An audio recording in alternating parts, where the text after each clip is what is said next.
Hello viewers, আসসালামু আলাইকুম। কেমন আছেন সবাই? আশা করি সবাই অনেক ভালো আছেন। আমিও আপনাদের দোয়া আর আল্লাহ পাকের অশেষ রহমতে আমার পরিবার নিয়ে অনেক ভালো আছি। আজকে মজাদার একটি পালং শাকের রেসিপি আপনাদের সাথে শেয়ার করব। আশা করি আমার রেসিপিটি ভালো লাগবে। আমি রুনাস ব্লগ চ্যানেলে ওয়েলকাম জানিয়ে শুরু করছি আজকের ভিডিও। প্রথমে আমি এখানে পালং শাক নিয়েছি, আর পালং শাকগুলো ভালো করে ধুয়ে পানি ঝরিয়ে নিয়েছি। এরপর আমি একটা ছুরির সাহায্যে সুন্দর করে কেটে নিচ্ছি। দেখুন বন্ধুরা, আমার পালং শাকগুলো কেটে নেওয়া শেষ। আমি এরকম ছোট ছোট করে কেটে নিয়েছি। আপনারা চাইলে আরেকটু বড় করে কেটে নিতে পারেন। এখানে আমি আলু দিয়ে পালং শাক রান্না করব। আর যারা এইভাবে পালং শাক রান্না করে কখনো খান নাই, তারা অবশ্যই ট্রাই করবেন, দেখবেন খেতে অনেক ভালো লাগবে। আমি এখানে কোনো রকম মাছ বা ডিম বা অন্য কিছু ব্যবহার করব না। নিরামিষ পালং শাকের রেসিপি আপনাদের সাথে শেয়ার করব। আর এর জন্য আমি এখানে আলুগুলো এভাবে কেটে নিচ্ছি। এখন আমি এখানে কেটে নিব কাঁচামরিচ। আর পালং শাকের মধ্যে কাঁচামরিচ দিলে খেতে বেশি ভালো লাগে। আর এভাবে আমি কেটে নিচ্ছি। আপনারা আপনাদের মতো করে কাঁচামরিচটা কেটে নিতে পারেন। কাঁচামরিচগুলো আমার কেটে নেওয়া শেষ। এখন আমি এখানে পেঁয়াজ কেটে নিব। আপনারা চাইলে এগুলো কিন্তু অফ ক্যামেরায় কেটে নিতে পারেন। আমি আপনাদের সাথে এভাবে কেটে শেয়ার করছি। আর পেঁয়াজ, মরিচ, আলু সবাই তো কম বেশি কাটতে পারেন। এখানে বলে দেওয়ার মতো কিছু নেই যে কিভাবে কাটতে হবে। আপনারা ভিডিও দেখেই আশা করি বুঝতে পারছেন আমি কিভাবে সবগুলো কেটে নিচ্ছি। সবগুলোই একটা আমি প্লেটে তুলে নিলাম। আর এখন এখানে আমি একটা টমেটো কেটে নিলাম। আর পালং শাক রান্না করার সময় যদি ধনেপাতাটা একটু বেশি করে দেন তাহলে খেতে বেশি ভালো লাগে। আর আপনারা যদি ধনেপাতা খেতে পছন্দ না করেন তাহলে কিন্তু এটা স্কিপ করতে পারেন।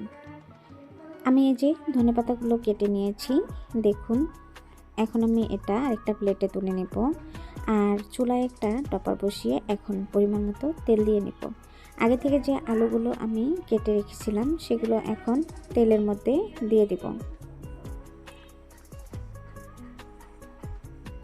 এখন আলুগুলো তাড়াতাড়ি সিদ্ধ হওয়ার জন্য এর মধ্যে দিয়ে দিব অল্প পরিমাণের লবণ, আর সুন্দর কালারের জন্য দিয়ে দিব অল্প পরিমাণের হলুদের গুঁড়া। এখন তেলের মধ্যে কিছুক্ষণ সময় নেড়ে চেড়ে তারপর ঢাকনা দিয়ে ঢেকে চুলাটা মিডিয়াম রেখে কিছুক্ষণ সময় সিদ্ধ করে নেব।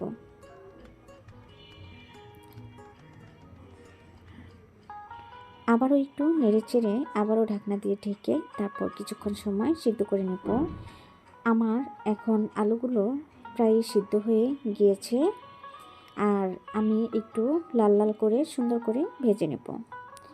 এই যে দেখুন বন্ধুরা, আমার আলুগুলো ভেজে নেওয়া প্রায় শেষ। ঢাকনা খুলে আপনাদের দেখিয়ে দিচ্ছি। এই যে কালারটা এরকম হয়েছে, এই অবস্থায় আমি নামিয়ে নেব। আর আলুটা একটু ভালো করে সিদ্ধ করে নিতে হবে, শাক কিন্তু তাড়াতাড়ি সিদ্ধ হয়ে যাবে সেজন্য। তেল ঝরিয়ে আলুগুলো তুলে নিলাম। এখন আমি ফোড়নের জন্য এখানে দিয়ে দিব 3-4টা শুকনো মরিচ। এখন এর মধ্যে দিয়ে দিব 1 টেবিল চামচ শাহি জিরা। আপনারা চাইলে এখানে কালো জিরাও ব্যবহার করতে পারেন।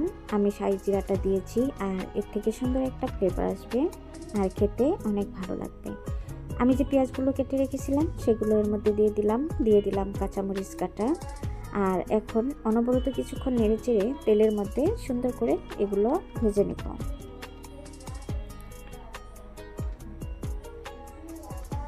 আমি একটু আদা রসুন বাটা এর মধ্যে দিয়ে দিব। আর আদা রসুন বাটাটা অবশ্যই তেলের মধ্যে দিয়ে নেবেন, এতে করে কাঁচা যে গন্ধটা থাকে সেটা থাকবে না। আর আদা রসুনের পরিমাণটা অবশ্যই একটু কমিয়ে দিবেন। আমি কিন্তু 1/2 টেবিল চামচ আদা রসুন বাটা এখানে দিয়েছি। এখন অনবরত কিছুক্ষণ সময় নেড়ে চেড়ে আদা রসুনগুলো তেলের মধ্যে ভেজে নেব। আর আমি এখানে তেলের পরিমাণ কিন্তু একদম কম দিয়েছি, আপনারা দেখেই বুঝতে পারছেন। আমি এখন থেকে চেষ্টা করছি তেলটা একটু কম খাওয়ার জন্য, কারণ তেলটা কিন্তু প্রচুর ক্ষতি করে শরীরের জন্য। পরিমাণ মতো পানি দিয়ে নিলাম। আর দিয়ে দিব এখন সব ধরনের মশলা। প্রথমে দিয়ে দিলাম হলুদের গুঁড়া, দিয়ে দিব সামান্য পরিমাণের লাল মরিচের গুঁড়া, ভাজা জিরা গুঁড়া, দিয়ে দিব ভাজা ধনিয়া গুঁড়া। এখন দিয়ে দিব পরিমাণ মতো লবণ। অবশ্যই কিন্তু লবণটা বুঝে শুনে দিতে হবে, যেহেতু এখানে শাক রান্না করছি, শাকটা কিন্তু মিলিয়ে অল্প হয়ে যাবে, সেজন্য কিন্তু অল্প পরিমাণে লবণ দিয়ে নিতে হবে। এখন অনবরত নেড়েচেড়ে কিছুক্ষণ সময় মশলাগুলো ভেজে নেব। এরপর এখানে আমি দিয়ে দিব টমেটো। আমি যে টমেটোটা কেটে রেখেছিলাম সেটা এর মধ্যে দিয়ে দিলাম। আপনারা চাইলে কিন্তু টমেটোর পরিমাণটা একটু বাড়িয়ে কমিয়ে দিতে পারেন। আমার কাছে একটা টমেটোই পারফেক্ট মনে হয়েছে, সেজন্য আমি একটাই দিয়ে নিয়েছি। ঢাকনা দিয়ে ঢেকে কিছুক্ষণ সময় কুক করে নিলাম। এখন নেড়েচেড়ে কিছুক্ষণ সময় আবারও ভেজে নেব। মশলাগুলো কিন্তু ভালো করে কষিয়ে নিতে হবে, এতে করে খেতে বেশি ভালো লাগবে। এখন আমি আগে থেকে ভেজে রাখা আলুগুলো এর মধ্যে দিয়ে আবারও নেড়েচেড়ে কিছুক্ষণ সময় কষিয়ে নেব। আর হ্যাঁ বন্ধুরা, যে কোনো রান্নারই যদি মশলাটা ভালো করে কষিয়ে নেওয়া যায় তাহলে কিন্তু তরকারির টেস্টটা অনেক বেশি ভালো হয়। এখন আমি ধুয়ে রাখা শাকগুলো এর মধ্যে দিয়ে দেব। প্রথমে শাকগুলো অনেকগুলো মনে হবে, এরপর রান্না করার পরে আপনারা দেখে বুঝতে পারবেন যে কতটুকু শাক রান্না হয়েছে।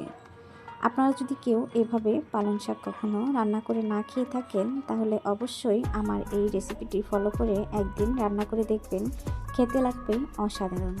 যারা কখনো পালং শাক খান না তারাও কিন্তু আঙুল চেটে পুটে খেয়ে উঠবে। এই যে দেখুন বন্ধুরা, এই যে শাকগুলো অল্প হয়ে গিয়েছে, আপনারা দেখেই বুঝতে পারছেন।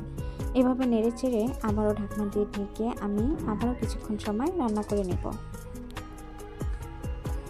মাছ মাংস রান্নাকে কিন্তু এই শাক রান্নাটা হার মানিয়ে দিবে, বাচ্চারাও অনেক মজা করে খেয়ে উঠবে।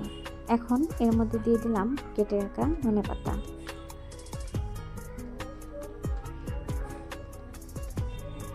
নেড়েচেড়ে ধনেপাতাগুলো শাকের সাথে সুন্দর করে মিশিয়ে তারপর ঢাকনা দিয়ে ঢেকে আবারও কিছুক্ষণ সময় রান্না করে নেব। আমার শাকের কালারটা কিন্তু সবুজ সবুজই আছে, আপনারা দেখেই বুঝতে পারছেন আমার রান্নাটা কিন্তু ডান। যারা এ পর্যন্ত এসেও আমার ভিডিওতে একটা লাইক দিতে ভুলে গিয়েছেন, প্লিজ একটা লাইক দিয়ে দেবেন। আর আমার রেসিপিটি ভালো লাগলে চ্যানেলটি সাবস্ক্রাইব করে পাশে থাকা বেল আইকনটি অন করে রাখবেন। এই যে দেখুন বন্ধুরা, আমি শাকগুলো নামিয়ে নিয়েছি। মাশাআল্লাহ, কালারটা কিন্তু অনেক সুন্দর হয়েছে। আপনারা দেখেও বুঝতে পারছেন কি না জানি না, খেতে কিন্তু অনেক টেস্ট হয়েছে। মাছ মাংস প্রতিদিনই না খেয়ে মাঝে মধ্যে কিন্তু এরকম পালং শাক রান্না করে খেতেই পারেন। ভিডিওটি আর বেশি বড় করব না, আজ এ পর্যন্ত। সবাই ভালো থাকবেন, সুস্থ থাকবেন। আল্লাহ হাফেজ।